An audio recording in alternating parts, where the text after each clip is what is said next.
The waiter smiled, took my card, and walked away. That's when I realized I'd left my phone at the table with her. 5 minutes, tops. I figured she'd scroll through the usual, news, photos, maybe some social media. Instead, when I came back, she was frozen mid-laugh, and the phone was not in her hand. It was face up on the table, still unlocked, and I heard a voice coming through it. A man's voice. I wasn't trying to snoop, but his words stopped me cold. Does he still think this dinner's for him? She didn't know I was behind her yet. I stood still, just out of her line of sight. I waited for her to say something. Anything. She smiled, that flirty, sideways grin she used to save for me, and whispered, "He's over there paying for his own betrayal." I felt something in my chest break, like a window cracking in slow motion. The man laughed. "You sure you're going through with it?" Her answer? Clear. Flat. Cold. As soon as I finished dessert. "I'm packing tonight." I nearly tripped backward. What the hell did she mean?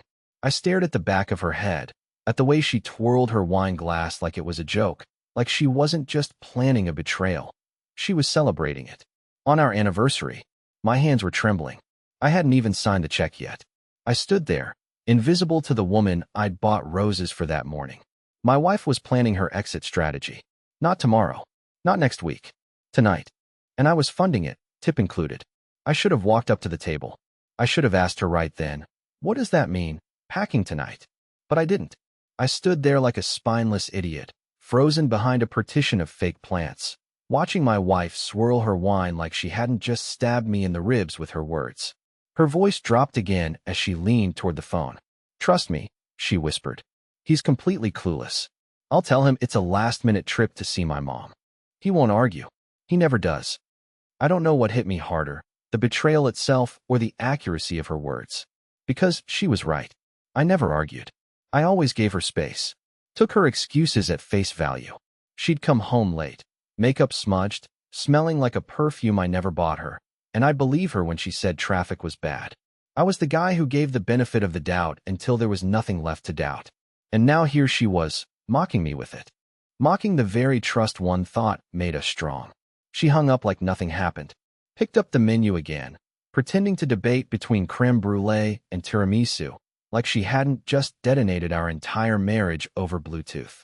I slipped back to the counter and signed the check with a shaky hand. My fingers were numb. My ears were ringing. My mouth tasted like metal. And yet, I walked back to that table, sat down across from her, forced a smile. She didn't even look up. "Everything okay?" she asked, casually, like I hadn't been gone long enough to overhear her plotting to vanish from my life after dessert. "Yeah," I croaked. "They were just a little backed up." She nodded, sipped her wine, and changed the subject to whether we should stop by her sister's house this weekend. Her sister, by the way, who she just claimed to be visiting tonight. I nodded along like a good husband. Inside, I was screaming. I wanted to flip the table, smash the wine glass, demand answers. But something stopped me. Some part of me, the part she underestimated, told me to stay quiet. That if I played dumb for just a little longer, I might find out everything. Because now I wasn't guessing anymore. I knew. I had a front row seat to the betrayal, and she had no idea I'd bought a ticket. So I clinked my glass against hers and said the fakest words I've ever spoken. To 9 years. She smiled. And many more. But not if I had anything to say about it. The ride home was quiet. Too quiet. She stared out the window like she was watching her own private movie, lips curled up slightly, lost in whatever future she thought she was heading toward. Meanwhile, I sat in the driver's seat, white-knuckling the steering wheel, pretending the silence was comfortable. I watched the streetlights flicker across her face and wondered how many of them she'd lied under. I wasn't even angry yet. I was just hollow, like I'd been replaced with someone who was pretending to be me. When we got home, she yawned dramatically. "I'm going to start packing. Mom said she'd meet me halfway tomorrow morning." "Right. Mom. Halfway. Morning." More lies, casually dropped like crumbs I was never supposed to follow. I nodded. "Need help?" My voice cracked. She waved me off. No. I know what I need." "I bet you do." As she disappeared into the bedroom with her overnight bag, I stayed on the couch, scrolling through every message thread we'd had over the last 6 months. It wasn't until I pulled up our shared cloud that I saw it. Photos that had no business being there. Photos that had never been sent to me. She must have forgotten our accounts were still linked, or maybe she thought I was too dumb to check. Either way, There they were. Hotel rooms. Wine glasses. A man's hand holding hers on a balcony I'd never seen. It wasn't just a fling. It was a second life. A better one, in her eyes. And I was the backdrop. I didn't sleep that night. I watched her pack. I watched her carefully choose what to bring, what to leave behind. She was picking a future, and she thought I was blind to it. But I wasn't just watching anymore. I was moving. At 4 a.m., I went down to the garage and pulled out the box I hadn't opened since we moved in. Old legal documents, account passwords, the marriage certificate she forced me to frame once because it was cute. I took pictures of everything. I started a folder on a flash drive. I wasn't sure what I'd need yet, but I knew I'd need something. At 6 a.m., I called in sick to work. She left around 7, blowing a kiss from the front door like it was just another Saturday. She even laughed when she said, "Don't burn the house down." I smiled back, because what she didn't know was that I'd already started burning the bridge she was walking on. After she drove off that morning, I sat at the kitchen table staring at the coffee she forgot to drink. It still smelled like hazelnut and betrayal. I replayed everything she'd said the night before, every lie wrapped in sweetness, every fake smile, every second she looked me in the eye while planning her escape. I kept thinking, who was that man on the call? I knew his voice wasn't familiar, but it had that entitled tone, the kind that dripped with confidence, like he already believed he'd won. So I got to work. I logged into her old iPad, the one she hadn't used since upgrading. She never wiped it clean. I used to joke she left a digital trail everywhere she went. She used to say, "It's not like I'm hiding anything." What a punchline that turned out to be. There were messages. Not just one man, too. One saved as K, the other as R. They weren't just texting her. They were competing for her. Flirting. Planning. Sending locations. And she was playing both sides, like some twisted romantic strategist. But one message stood out. "I'll meet you at the cabin by noon." Same one we used last time. No phones, remember? Cabin. We never owned a cabin. Her family didn't either. I checked the GPS data from an old photo sent through the thread. I cross-referenced the coordinates, loaded it into Google Earth, and felt something cold run down my spine. It was in the woods, 3 hours north. Remote. No name. Not even on Airbnb or listings. Just a clearing with one ugly brown roof in the middle of nowhere. Like it didn't want to be found. I stared at the screen for a long time. I don't know what made me do it. Curiosity, spite, stupidity, but I packed a bag. Threw in a phone charger, change of clothes, my old DSLR camera. I didn't even have a plan. I was a guy chasing a ghost, hoping it would bleed when caught. Halfway there, I stopped at a gas station and bought a burner phone. I texted myself the photos, the coordinates, her call logs. I didn't know what I was building, but it felt like a file I might need to hand someone one day. A lawyer, a judge, a friend who still believed in marriage. By the time I got close, the paved roads had turned to gravel. No signs, no sounds, just trees swallowing the sky. I parked where the path ended and walked the last half mile. My heart was racing the whole way. I felt like I was trespassing on my own reality. And then I saw it, the cabin.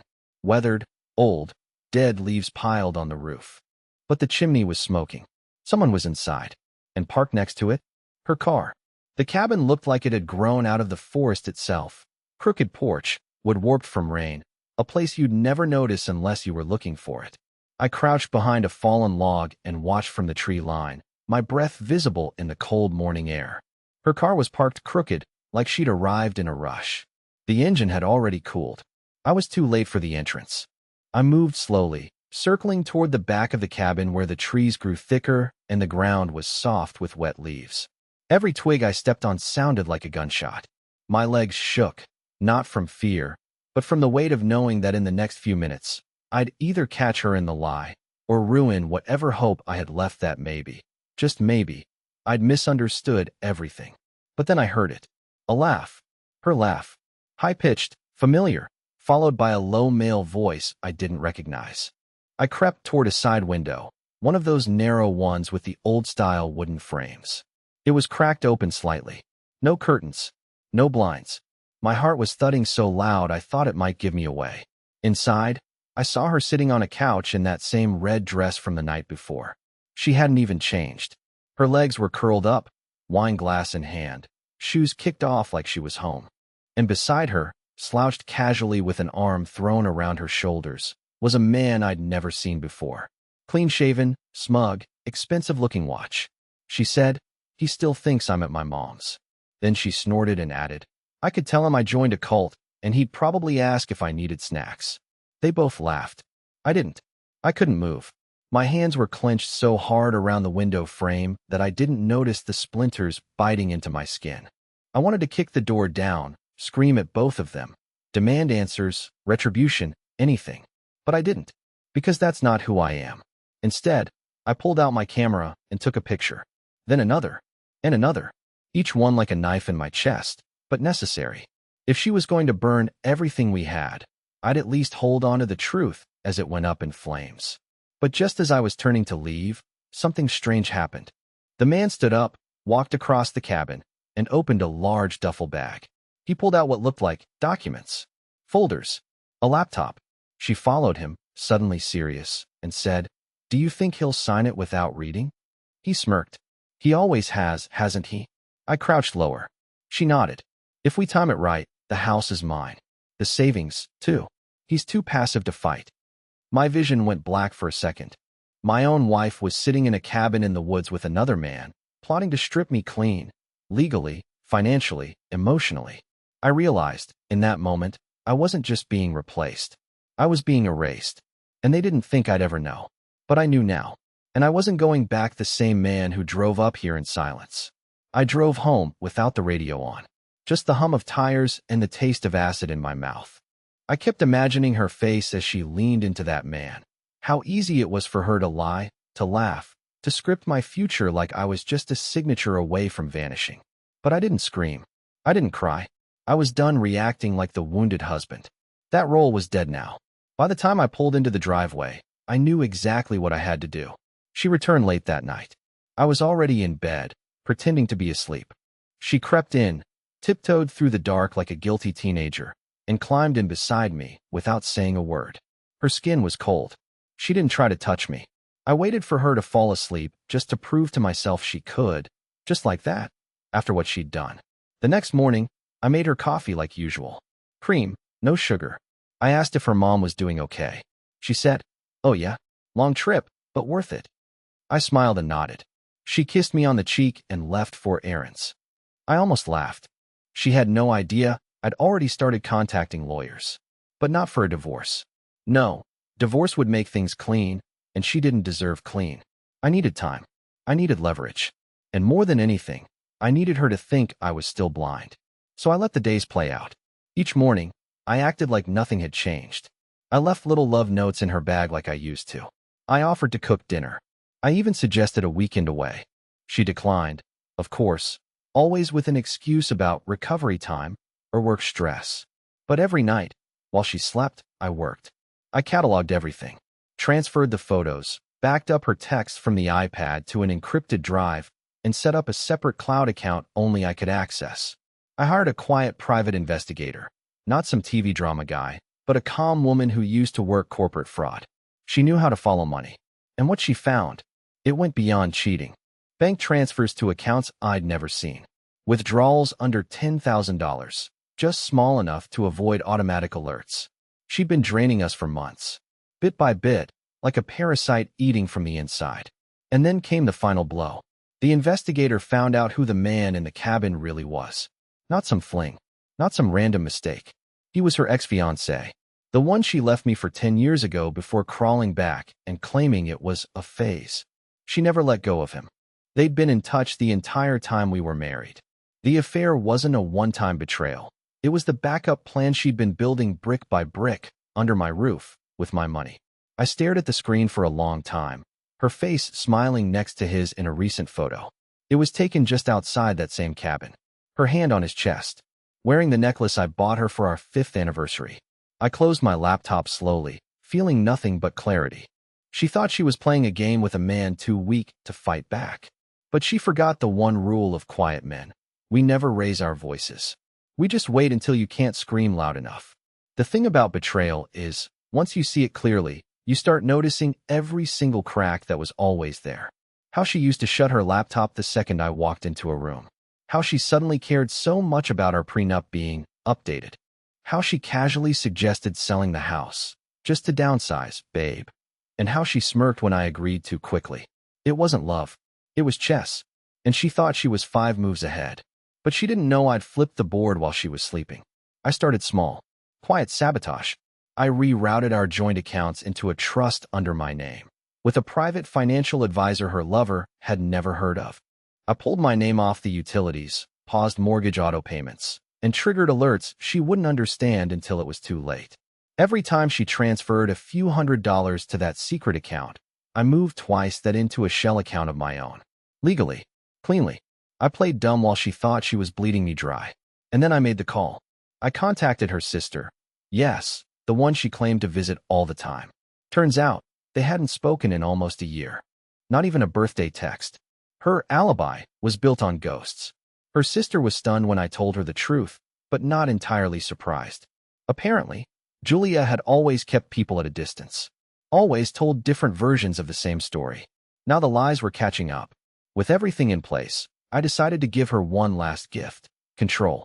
Or at least the illusion of it. That night, I told her I'd booked a weekend getaway. Said I wanted to reconnect. That I missed us. That maybe we needed to get out of town and start fresh. She smiled, barely hiding the relief. I could almost see the gears turning in her head. She thought I was softening, walking straight into the final stage of her plan. She even said, "That sounds perfect. Maybe it's time we start over." She had no idea I was about to. We drove upstate to a rental cabin, ironically not far from hers, but she didn't notice. Different woods, different purpose. I was calm the whole ride. Made her playlist. Let her drive. Watched her hum along to a song that used to mean something. And all I could think about was how she was going to react when she realized she no longer had a home to return to. Because while she packed for our romantic weekend, I had movers clearing out the house. Every last thing I owned was being boxed, labeled, and hauled into a storage unit under my name. Documents were being delivered to her lawyer, the one she didn't know I knew about. Her access to our accounts? Frozen. Her cozy safety net? Cut loose. By the time she'd be sipping her morning coffee in a mountain cabin, smiling at the fool across the table, her entire financial scaffolding would already be crumbling. But I wasn't doing this just to destroy her plan. I was doing it to make one thing clear. I was the man she thought was easy to fool, until I chose not to be. She didn't know anything was wrong until she opened the front door 3 days later and stepped into a house stripped of everything that had once made it hers. I hadn't told her we were cutting the weekend short. I just said I had a call for work and drove us back without much small talk. She was still glowing from the mountain air, probably fantasizing about how close she was to getting everything she wanted. And then she saw the echo of an empty home. No couch. No framed wedding photo. No desk. No more our anything. She turned to me in the hallway, mouth open like she'd forgotten how words worked. "Where is everything?" I shrugged. "Calm. Cold. Gone. Like your loyalty." She blinked hard, like that would undo the moment. "What are you talking about?" "I've known since the restaurant," I said. "The phone call. The cabin. The bank accounts. I know everything, Julia." Her face collapsed in stages. Shock. Fear. And then that classic flicker of entitlement. "You're overreacting. We can talk about this." I laughed. Talk. She'd spent a year preparing to gut me financially, emotionally, and legally, and now she wanted to talk? "There's nothing left to say," I told her. "But you should check your email. I sent you something." I walked out before she could open it, but I know exactly what she saw. A clean list of every account she drained, every message she sent, every lie she told. A forwarded letter from my lawyer. A copy of the forensic financial audit I had run. And finally, a single sentence I wrote myself. "I trusted you completely. Thank you for showing me who you really are." She tried to call, then texted, then emailed me one word. "Please." I didn't answer, because I wasn't that man anymore. It's been 8 months now. The divorce was simple. She got nothing she planned for. Turns out, betrayal doesn't look great in front of a judge, especially when it's documented in high-definition photos and GPS logs. Her lover? Ghosted her once the money disappeared. The house? Sold. The joint accounts? Closed. Me? I moved across the country. I started painting again, something I gave up during our marriage because she said it was childish. I met people who liked me without needing to be impressed. I'm not healed all the way, and maybe I never will be. But I sleep better. I laugh more. I stopped apologizing for being quiet, soft, too trusting. Because one thing I've learned? Being a good person doesn't make you weak. It just makes your silence harder to recover from when you finally decide to speak.